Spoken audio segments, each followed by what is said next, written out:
Greetings, everyone, and welcome to this special interview conducted by the Magazine Committee, Podcast Committee of Political Science Association, the Department of Political Science, Shaheed Bhagat Singh College, University of Delhi.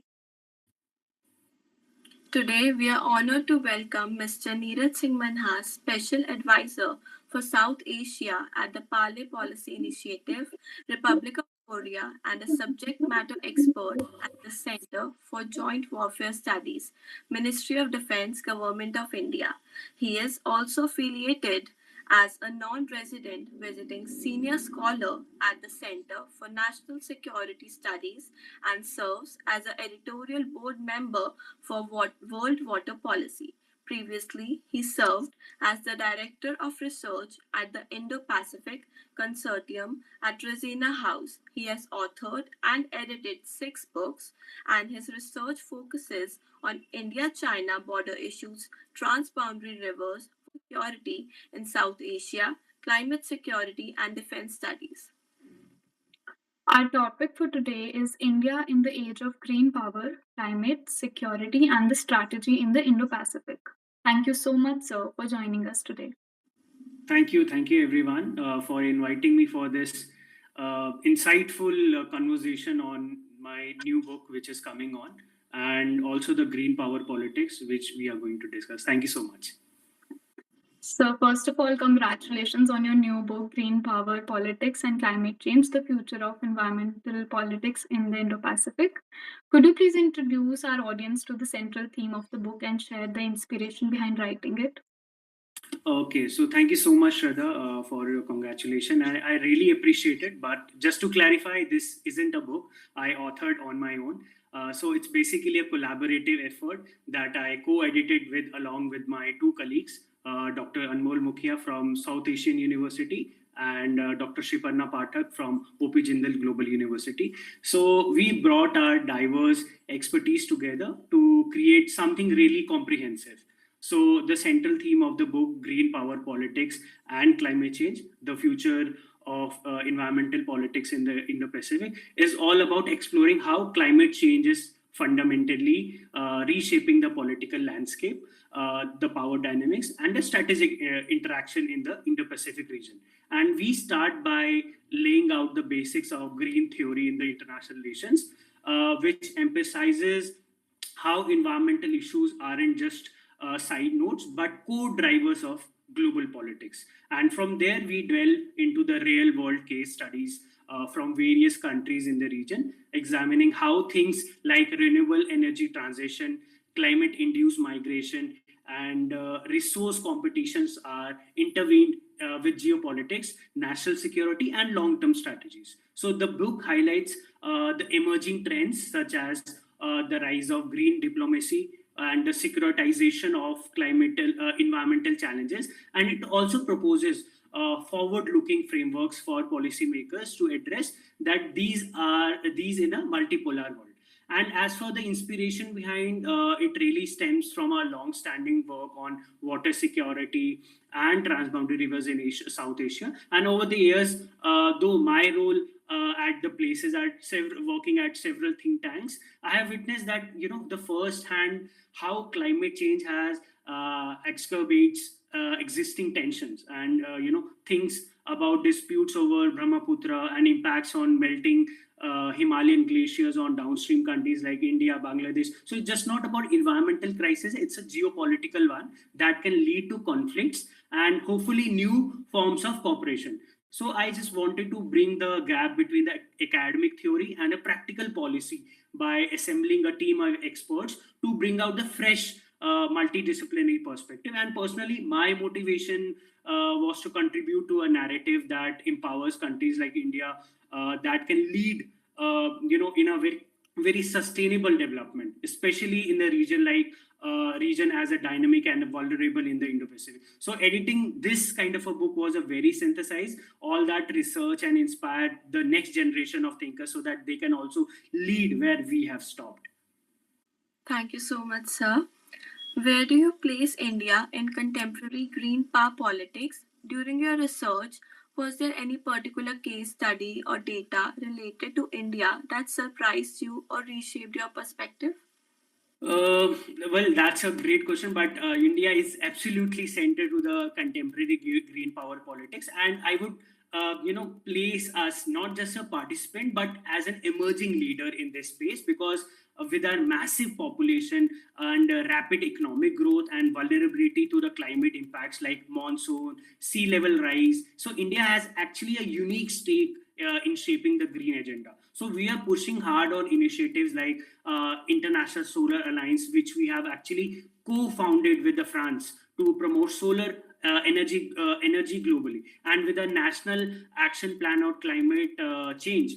Which integrates sustainability into everything from agriculture to urban planning. So, in the Indo-Pacific context, also India is trying to balance its developmental needs with environmental commitments. Like we are aiming for net zero emission by 2070, so which is, while it is going to expand the renewables to meet energy demands, but we also try to position us a bridge between the global south, because we are trying to be a global south voice. So it would be a great opportunity for the country, like where they can educate themselves for equitable climate finance and for the technology transfer also. And during my this kind of a book project, one case study which really surprised me was the rapid scaling of India's renewable energy sector. Because, for instance, a data from Ministry of New and Renewable Energy shows that we have installed over 100 gigawatts of renewable capacity in the last decade alone, for exceeding initial projection. So what reshaped my perspective was seeing that how this was not just a top-down policy; it was basically involved innovative PPP partnership and community level adoption, where like solar micro grids in the rural areas were also installed. And I was also very much stuck by the economic ripple effect, because renewables have created a millions of jobs, and it has reduced the imports dependencies on fossil fuels. But just a surprising challenge was the uneven distribution, like in the states like Gujarat, Rajasthan, where they are actually leading, and there was a lot of lag due to the infrastructure gaps. So this data made me realize that India's green transition just isn't a linear. It is basically a mosaic of successes and hurdles that can teach the world that we are just not dependent on other countries to for the imports, but for we can also produce and schedule or recreate all the opportunity which is there in our country itself. That was really insightful, sir. Coming to the next question, India has a long tradition of protecting sacred groves and practicing sustainable living rooted in culture and community. What lessons can the global community draw from these traditions in advancing environmental protection and climate action today? Okay, so I believe that India, as I just mentioned in my previous answer, that India has a rich record in a lot of mineral resources and other renewable source of energy. But India indeed has a rich ancient tradition also. If we see in the environmental stewards also, that really are deeply embedded in our culture and communities, and it is something that the global community can learn a lot from, and especially when we grapple our modern climate challenges. Because take an example of a sacred groves, for example. These are some of the patches which are grown in the forest. These are protected by the local communities because they are because they are actually tied to a religious and spiritual beliefs, like in Kerala, or you'll find them on Meghalaya also. And these practices are basically date back to the centuries, and now they promote biodiversity without needing formal laws. So it's basically a community driven conservation, and at its best. So similarly, sustainable living principles also from texts like Vedas, and they also emphasize harmony with nature, and concepts like ahimsa, non-violence, which tries to extend to the environment and encourages minimal waste of respect for all the living forms. So even the traditional farming methods, like such as rainwater harvesting in Rajasthan, steep wells, or the agroforestry in tribal areas also, they also show that how how to live in balance with the ecosystem. So I believe that India has a long tradition of histories which is actually connected with the communities, and it is our duty now to that how the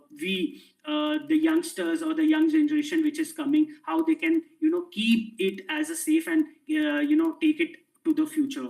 And I believe that we are very well connected with each and every spiritual angle or the cultural angle, and with this way our youngsters and young people can also take this forward. That was really insightful, sir. In an era where climate change, water scarcity, and environmental degradation increasingly intersect with geopolitics, how should India rethink its traditional hard power security framework? What immediate shifts in strategic thinking do you believe are necessary? So I believe that the climate change, water security, and environmental degradation are no longer the soft issues, because they are very deeply intertwined with geopolitics, as you mentioned also, and forcing countries like India to rethink our traditional hard power security framework, which have actually historically focused on military capabilities or the borders or deterrence. We need to evolve towards the more holistic green security paradigm, which my our book also talks about, and that treats environmental threats not just as a national security risk but also the non-traditional security risk. For instance, we are experiencing the extreme weather events like which can displace population, which can also lead to the cross-border migration also, and that can strain the relation between two countries, or even the water shortages in transboundary rivers could actually escalate into the conflict. So India's framework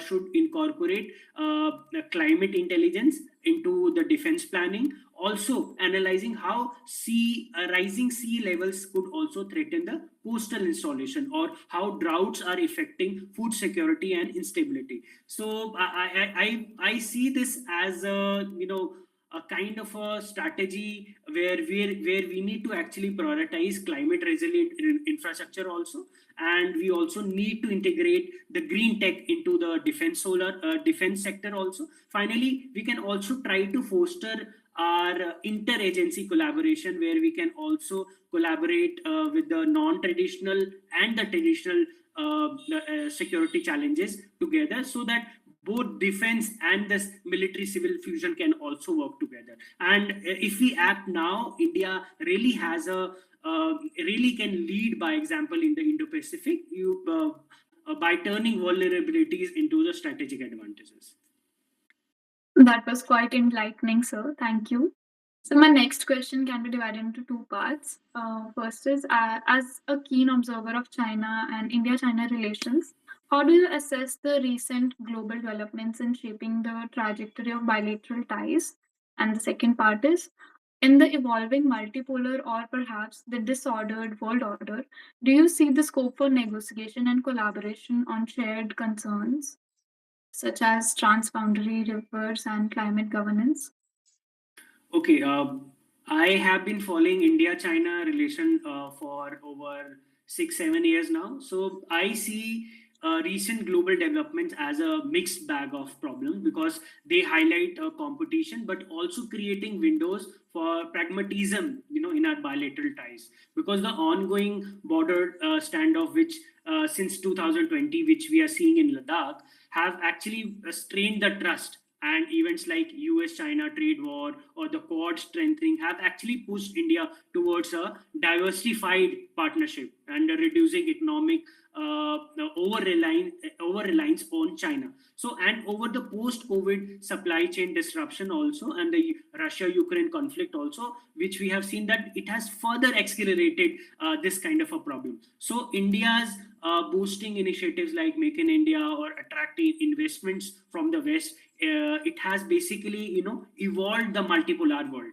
So yeah, I believe that sometimes disordered world order, where no single power dominates, but there is a segmentation, but also the fluidity that could also allow for selective engagement. Now coming to your second part, because on shared concern like which we have with China also, like transboundary river and climate governance, absolutely I believe that there is a scope of negotiation and collaboration, because it's in both countries' interest, because rivers like Yarlang Sampo, which turns into a Brahmaputra and which basically originates in China, it has an erratic flows due to the dams which are being constructed in the upper riparian region in Tibet, and or the climate change which is basically affecting the millions downstream in India or Bangladesh. So we had some progress in that, but likewise, which in 2016, when the data sharing agreement on hydrological data, which was coming from upstream to the downstream, which was stopped, and to 2008 also, where during the Doklam issue, it was stopped by China. So there are some kind of issues which needs to be sorted by in terms of bilateral discussion or by joint river collaboration, where we can also discuss these issues with China. But however, the China's problem is that it's very impossible to have a make them sit on a table and to have a mutual discussion on issues like river or hydrological data, because it's just not about river. We have these are the challenges which are going to remain, and the geopolitical mistrust which I said, which has started from 2020 onwards, and now that it has turned into the domestic politics. So there are so many new issues and the challenges which has basically emerged, which we need to see. But I see as a potential in track 2 dialogue, which involves think tanks and academia, to build such kind of a capacity building confidence which can lead to a formal mechanism. And it's not a naive optimism, I would say. It's basically a strategic realism, where collaboration could evolve, because in the recent time also, which you might be following up the news, where we started up a new initiative where China opened up a Kailash Yatra for the Indian people, and secondly, direct flights, which were halted for a very, very long time, which was also started. So I see there is a kind of a scope, and this in 2026 itself, there is a possibility where both countries will talk about the river issues also, because our MOU, which was expired in 2023, it also needs to be renewed. So I'm hoping that in this to 2026 itself, this is a possibility where two countries can come together and discuss on all these issues which are related to the non-traditional, and they can work on joint collaboration between think tanks and the universities or student-to-student exchange, and this is basically the way forward to it. Thank you so much, sir. I'm sure we can learn something from this. Many scholars argue that developments such as the EU India Free Trade Agreement negotiations mark a turning point in the global order. Do you see this as an opportunity for India to assume greater responsibility and leadership in the emerging geopolitical landscape?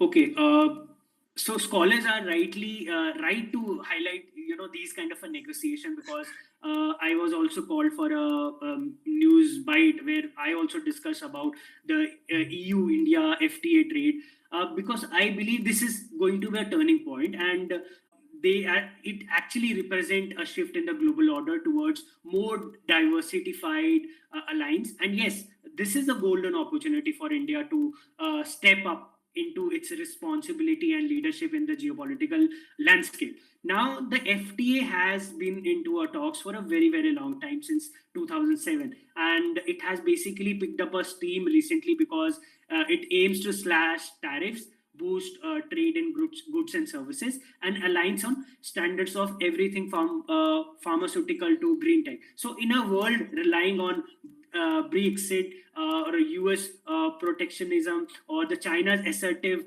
trade practices, so this deal basically tries to position India as a key player in the Indo-Pacific, because it will enhance our global economic clout also, and strategic autonomy also. So, and I believe that India assuming a great leadership means leveraging FTA to attract EU investments more in renewable source of energies and more digital infrastructure. So it will also align with our initiative, Atmanirbhar Bharat initiative, or the Make in India. So I believe that it also amplifies our voices in the global forum, because we are trying to highlight and we are trying to be a global leader in the global south. So this will try to push our fair rules and regulation in the WTO also, and we will have a try to balance the geopolitical real game, which EU and India can be a strong partner in this. So I believe that overall it's a chance for India to lead by promoting a rules based order